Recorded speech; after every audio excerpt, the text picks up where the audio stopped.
Very good. So I'm going to start. And this topic, I'm going to talk about how to start planning a teaching lesson, a grammar lesson, right? I'm not going to tell you to create a lesson plan this week, right? This week is just to introduce this theory, just to wrap up the topics that we have seen. In this case, I'm going to talk about how to start involving either if it's an inductive lesson or a deductive lesson. So during this week, I'm not going to tell you to start lesson planning till next week. All right. So you have time to process information also. Right? I know that you have more subjects. Okay. Very good. So first of all, I would like to ask you a question, and it's this one. What does it mean when we say grammar rules? Okay, so think about what is a rule? What is the objective of a rule? So now what is it? What is it a grammar rule then? Okay, I'm gonna give you some minutes in order for you if you want to participate.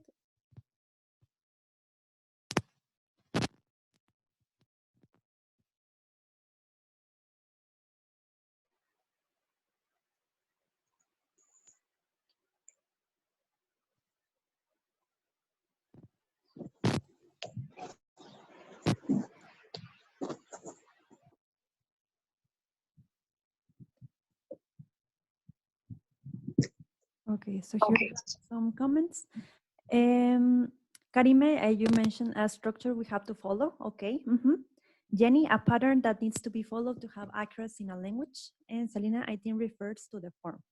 Very good. Basically, the three answers are correct, right? It involves a structure that we have to follow. It's a pattern in order to have accuracy in the language. Very good. And also, it involves the form. Wow, very good. So I'm going to show you here about the theory. Okay, so basically, yes, it's an order. We need to teach our students the rule. Why? Because it is the order of the accuracy, right? If we're talking either it could be a grammar tense. It depends on the order of the structure, right? And there are some steps in order to teach it, right? Students need to learn it like this. So we need to think about how are you going to teach the rule, right? Here, Natalia, you mentioned the certain specifications to follow in order for the structure to be understood. Wow. Everyone, I mean, all of you, you sound like a real professional of the grammar, right? Very good. Exactly. So here we have another, this is a definition from Longman, the usual way that something happens, right? In this case, we have three kinds of rules. The first one is called the prescriptive. We have the descriptive and the pedagogic, right? Each one of them has an objective, and I'm going to explain you in the other slide. So yes, so basically rules, it involves everything, right? It's some steps, you need to follow them. We're involving the accuracy in order to have the fluency afterwards, right? So we need to consider how are you as a teacher, you're going to explain those rules to the students. What is the objective of you teaching the rules, right? What are they going to do after you teach the rule? Or what are you going to do during explaining the rules? What are you asking them? Are you going to elicit the questions? Are you going to present the information just like that? Are you going to show some, like a supportive language? Are you going to show some pictures? Right, so we need to consider that. Okay, so for example, here we have the prescriptive. Here, basically, these are the explicit rules, right? Rules are not natural. It means that rules are going to be learned during school, right? Students are going to see the rules explicitly on the board. The teacher is going to explain them. And basically, it talks about the structure of a language, right? For example, here I have, I didn't do nothing, right? So what is the correct form in this sentence? I didn't do anything, right? So basically the teacher is going to explain that we can't put two negative forms in one sentence, right? That's why we use anything, right? So here the teacher is going to explain explicit these kind of rules, right? And they are going to be learned at school, right? Here in the descriptive, we have a different definition. Basically, it describes the rules. Rules are natural, but here the intuition is very important, right? Sometimes when you are learning English, you learn it with structure, you learn it with rules sometimes, but some of the rules that you have learned during your whole life with English, sometimes you learn it by intuition, right? I don't know why, but sometimes you can say like, I mean, I learned this topic, but by intuition, like I just learned it like that very fast. I don't know why. I didn't learn it because of the rule. I learned it because inside of me learn it, right? So in this case, descriptive is talking about intuition. And for example, here we have he goes. Sometimes some of you can say he said, or you can use he goes. Or another phrase that is very popular is he is like, instead of saying he said. And well, some students can use, for example, he is like, and then completing the sentence, but they are talking about he said. Instead of saying he said, they use another kind of sentences, right? But it's correct, right? And how did they learn that? Maybe by watching movies, by listening to music, by reading some lyrics, right? But it's very intuitively, right? They didn't learn it at school. Maybe they learned it outside the school, right? And here we have the pedagogic. So basically these rules need to make sense to the learners, right? Us as teachers, we need to give them the tools in order for them to learn basically their rule, right? But we need to give them the confidence to use it in the classroom. What happens if you teach a present simple class and you don't give the opportunity for the student to actually use it? So you're just explaining the rule and that's it. And you move on to another topic. So there you are not giving them the enough confidence to use it. They are going to forget about it. They are not going to learn it, right? So that's why here in this kind of role that is the pedagogic, we need to help them. We need to create activities that are going to help them, a tool. Right? So basically we have the prescriptive as a very structured rule. We have the descriptive that is very intuition. Intuition is involved. And at the end, we have the pedagogic. So if you include in the pedagogic the structure plus the intuition, it's going to be a successful class. It's not good that we rely on one of them or we rely on the other one. So we need to have a balance there, right? Give them the structure, but also give them the opportunity to practice. Okay, I don't know if you have any questions till here, to this topic, or is everything good?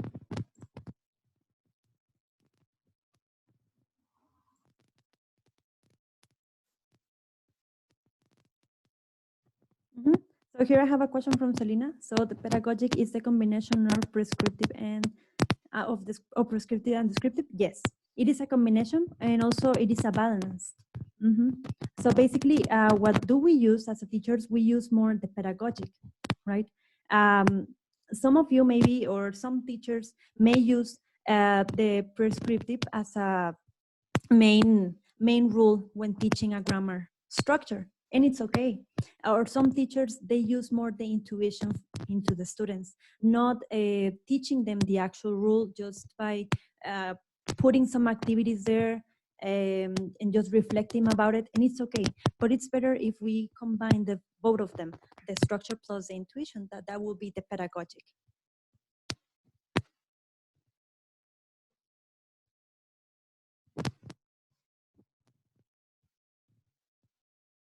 Okay, so I don't know if you have any more questions.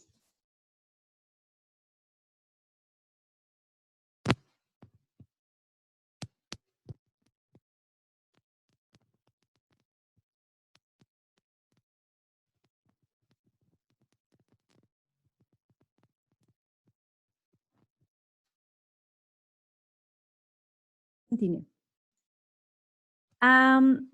Here I'm going to talk about more about pedagogic, and I know that you will know this information. Why? Because we're talking about the rules of form and the rules of use, right? I know that you already know the FOMP, that is the form, meaning, and use. And I'm going to explain you more about it. Okay, so here in the rules of form, we're talking about explaining the form of the, for example, in this case, the past simple, right? Basically, the teacher is focusing on the form, explaining for the students like the verbs ends, the regular verbs ends with ed, right? That is focusing on only the form. In this case, it is easier just to explain that, just to explain the structure. Like it is like this. First, you start with the subject, and then the verb with ed, blah blah blah. And well, they're just basically explaining that, right? It is easier for the teacher. Just maybe showing a presentation, a slide, or writing on the board, just the form. Right?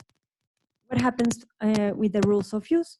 In this case, the teacher is going to explain, for example, the simple past tense is used to indicate past actions or states. Okay, here the teacher is not going to explain the form, for example. In this case, the teacher is going to explain how when you use past simple, right? Here it depends on the contextual factors, but maybe just saying some examples afterwards, right? Mimicking, using visual support, maybe putting a story there in order to explain more for the students. Sometimes the rules, it could be very frustrating for the teacher and the student. Why? Because if you start explaining the use of the structure, it could be very hard for students to understand. Okay, for example, if you start your class by just saying this one, we're going to talk about simple past, and simple past is used to indicate past actions. That's it. What is going to happen for the student is going to have very hard time to understand you. So it's better if we involve it with some examples, with a visual support, with a story, with a song, okay? Not only just telling them what is the use, but helping them in order for them to be meaningful, right? So it's better to support with examples or asking questions. We can elicit here the questions. So what did you do yesterday? What did you do last Saturday or last month, right? And start eliciting so they start understanding the topic. Right. So these are different things about when you start explaining the form and how can you do in order to teach the use of the grammar structure. Okay. So I don't know who wants to participate, but in this case, for example, choose any grammar topic. How, give me one characteristic. How would you involve the form? How can you explain the form? And how can you explain the use? Can I say something, teacher? Yes. For example, maybe it can be like present continuous. That is, I don't know if I'm correct, but the form could be like, it is the pronoun plus the verb to be plus an action verb plus ing. That's in form. But in use, you can say, oh, it is to say things that we are doing right now. Very good. Exactly. And how can you support by saying that some are there are the things that are you're doing right now, Selena? Where will you examples? For example, I can tell them, right now I am talking, or I am giving a class to you, or you are paying attention. Or you are sitting down. Exactly. Involving your students into the examples, right? So for example, Juanito, what are you doing right now? And Juanito maybe is looking at their cell phone. I don't know, right? So you can use your students also from the examples. Very good, Selena. Thank you. And here Thank I you. have, thank you. Here I have Jesus. We can teach the form inductively. Then they can say examples through different activities. Very good, Jesus. Here you are using the inductive method. Very good. Excellent. So here we don't have any questions, right? We can see the difference between teaching the form and teaching the use, right?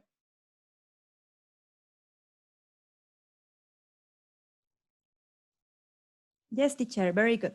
Let's move on.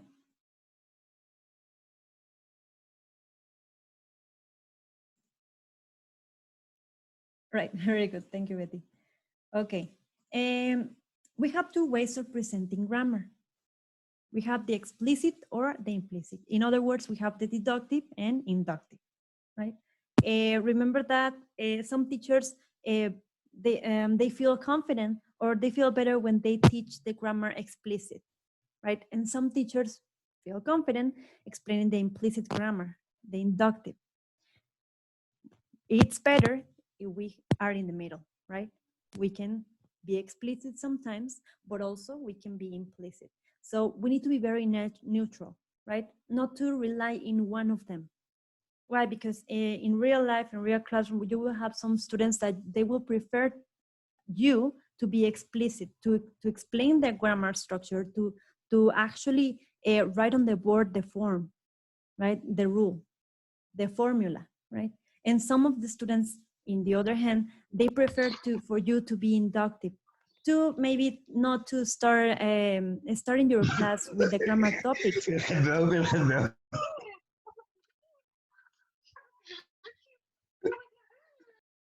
but also using or explaining the grammar topic with examples, right? Starting your class with a song, as I mentioned before, or telling your students a story that you have, right? So using the implicit, it is very helpful for them, right? And here we have some examples in order for you to, if you want to start introducing the grammar topic explicitly. Here we say, a teacher begins by starting the grammar focus. The teacher explains the topic. The teacher uses the grammar tense. Here, for example, it's a very popular sentence. Today we're going to learn about, and then the grammar topic, right? It is very popular, this sentence, but some teachers use it. The teacher writes examples of the structures on the board, and the teacher models the structure by reading the sentence, by explaining the form, and then the teacher says the meaning and how are they going to be used, right? For example, here we have a whiteboard. The teacher writes the topic and then writes some examples like big, bigger, cheap, cheaper, right? This is very explicit. Here the teacher is focusing on the form. Well, here I don't have like a sentence, but the teacher writes a sentence there. The teacher is going to explain the meaning of each one of them and the use. How are you going to use the comparatives? Well, when you are going to compare two objects, right? This is very explicit.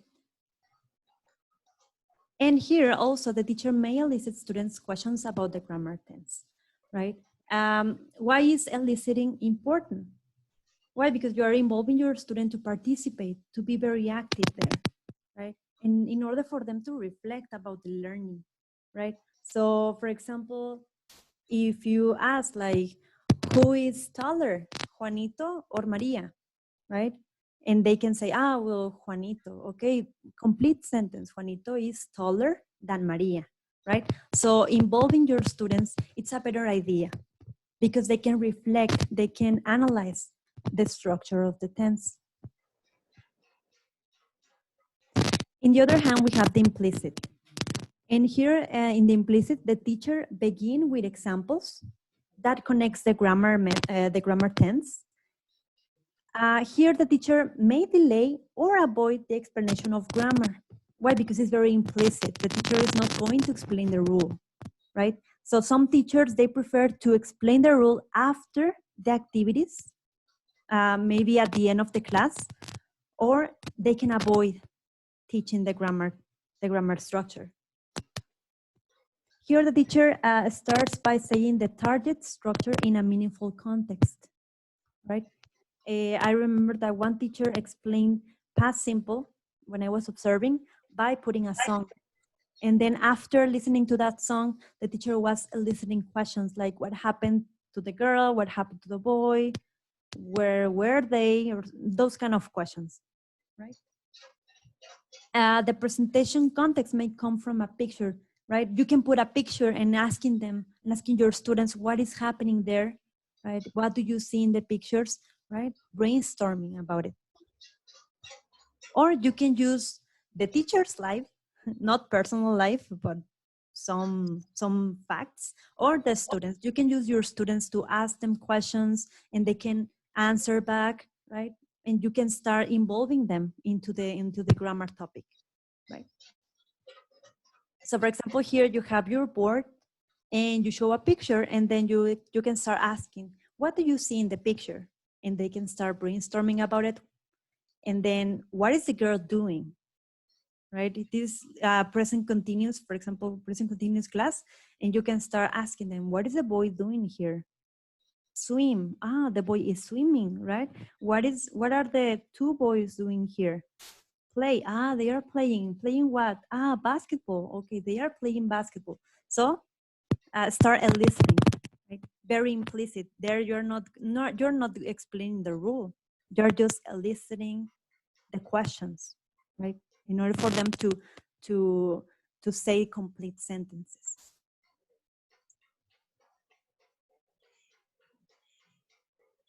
Okay.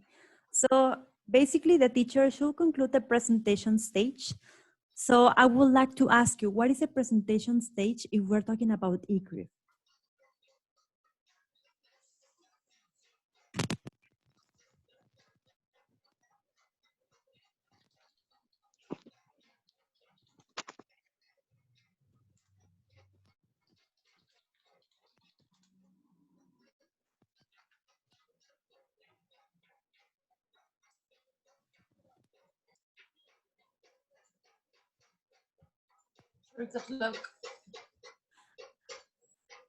That was a question, but okay, I'm going to answer it. If we're talking about ECRIF, right, we have different stages from the ECRIF template. So here, for example, we know PDP, we know PPP. In this case, thinking about ECRIF, what is the presentation stage? When it is the opportunity for the teacher to explain the rule or to introduce the topic of the grammar? In what stage? In the encounter stage.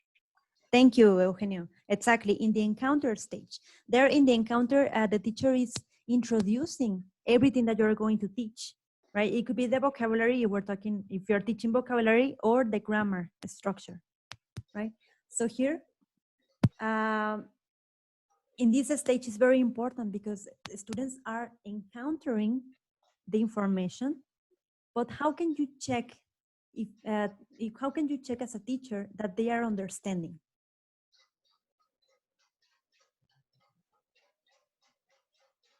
What techniques, what methods? And I showed you the answer.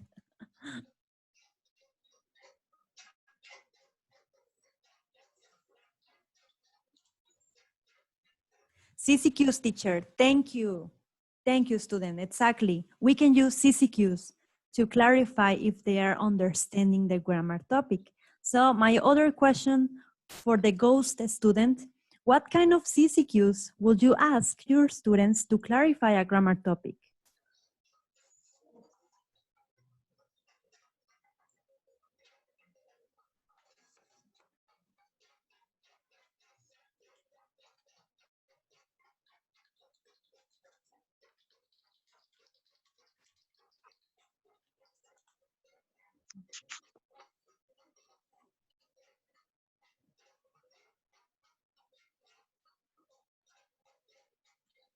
Okay, here Betty, ay, discúlpeme, no vi los mensajes del chat. Here Betty is asking, what are we changing to make the sentence fast? Okay, that will be one CCQ. Another one, I need more ideas. How can you ask, or what kind of CCQs can you ask your students? We have even more. We have more. Thank you, Betty. Betty, what's the first one? Yay. Natalia, based on the structure that we just saw, can someone tell me what did you did last summer? Very good, Natalia. Here, if you're talking about past sentences, okay, so basically, for example, Natalia, you say that first, maybe explaining the topic, and then after, you can ask this question to the student just to wrap up.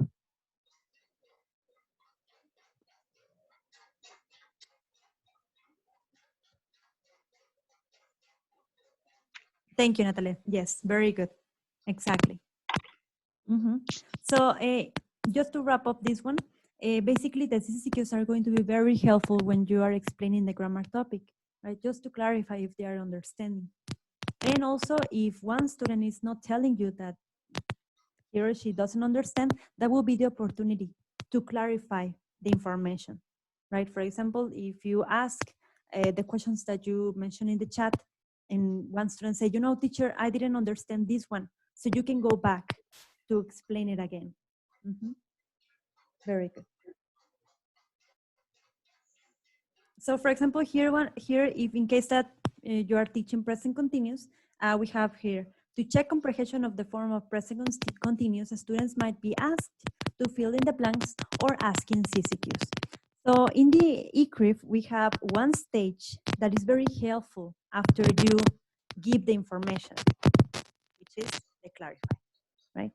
So in the encounter, they are exposed to the new information, right? In the encounter, they can do an activity there. After they encounter the topic, they clarify if they understood or not. In the clarify also is very important. Well, basically all of the stages are very important, but in the clarify, they are going to clarify if they understood the topic, right? It could be a fill in the blanks. It could be a Jenga game, some cards to speak, to write maybe, to write down the structure, to talk, to move. So basically there you're going to involve dynamic activities if you want to, and also to include the PAKT. Right. Okay, so questions?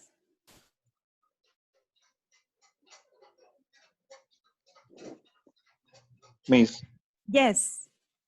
there are types of CCQs, because I remember that there was types of ICQs, and I don't remember it was also for these ones.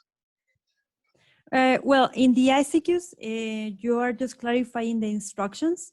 Yes, well, we have different types of CCQs. For example, you can use the open question, like, for example, Betty mentioned, what are we changing to make the sentence past? Here, you're giving the students the opportunity to speak, and also to give you, maybe it could be a long sentence or a short sentence. It's an open question. Or you can use a CCQ with a yes or no. For example, if you are teaching comparatives and you ask, is Juanito taller than Maria? And they can ask you yes or no, right? If Juanito is taller and that is a yes, one student say no, you are actually looking at the student and say, okay, this student is having problems with this. Maybe this student doesn't know what is taller, right? So I can clarify again the information. So you can use either an open question or yes, no question. That depends on you, but it needs to clarify an information. Okay, thank you. Thank you, Eugenio. Jenny doesn't have questions. Jesus, CCQs are more important than ICQs. The answer is no, all of them. ICQs or CCQs are very important. Remember that the difference is that ICQs is for instructions, if they understood before starting an activity, and CCQs is the information. It could be a vocabulary word, it could be a structure of the grammar, but none of them, one of them is more important. No, both of them are important.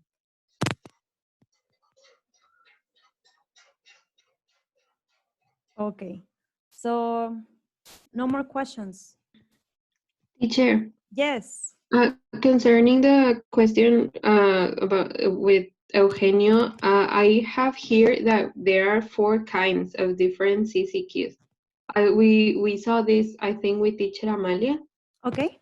And I wrote there are non-verbal, like point to the place or something, positive and negative, discrimination, like this or that, and short answer, like what is the name of something. Okay, yes, yes. I mean, we have the open questions or yes or no, or the other ones that you mentioned, Karime. I mean, if with teacher Amalia, you saw that one, they are good. I mean, all of them are going to be useful as long as it clarifies the information or the content. Thank you. Thank you for mentioning that. Mhm. Very good. That's good. Remember that if you have more information about the theory, go ahead. Don't feel afraid of sharing it. I mean, it will be better for us to share all of the information that you have. Thank you. Very good. Okay, so this was just an introduction about this key information that is going to be useful for you in order to start doing a lesson plan about grammar. This week we're not planning anything. No, not this week. Maybe next week. That depends on the time. And I'm going to explain you the activity for today's week. Okay. This one, it's a reading. It's a PDF document. It is talking about the explicit or implicit that we saw, but also it involves the hybrid presentation.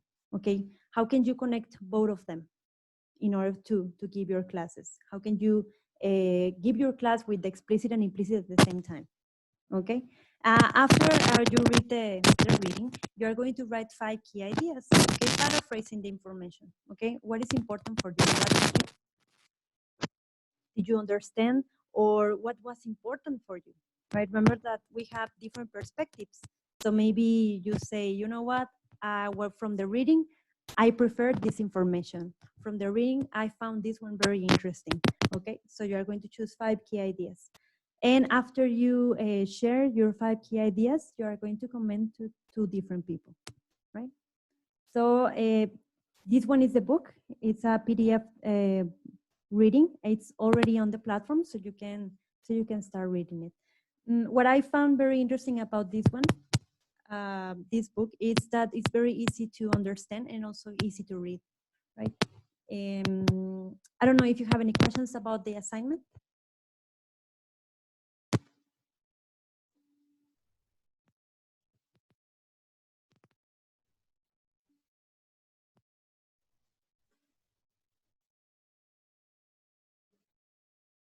Okay, very good. Thank you. No, thank you. Thank you. Very good. So, well, I hope that you have a good day. If you have any questions or about the reading, it could be about the reading, the assignments, or any other thing, feel free to ask, right? Remember that we are a community of teachers. Very good. Thank you for another virtual session. And, well, we can finish this one. So thank you, Ale, Andy, Betty, Selena, Eugenio, Jenny, Jesus, Karime, Leslie, Natalia, and Paulina. Thank you for attending to this meeting. Bye, teacher. Bye-bye. Thank you. Take Bye, care. Miss. Bye. Bye, Selena.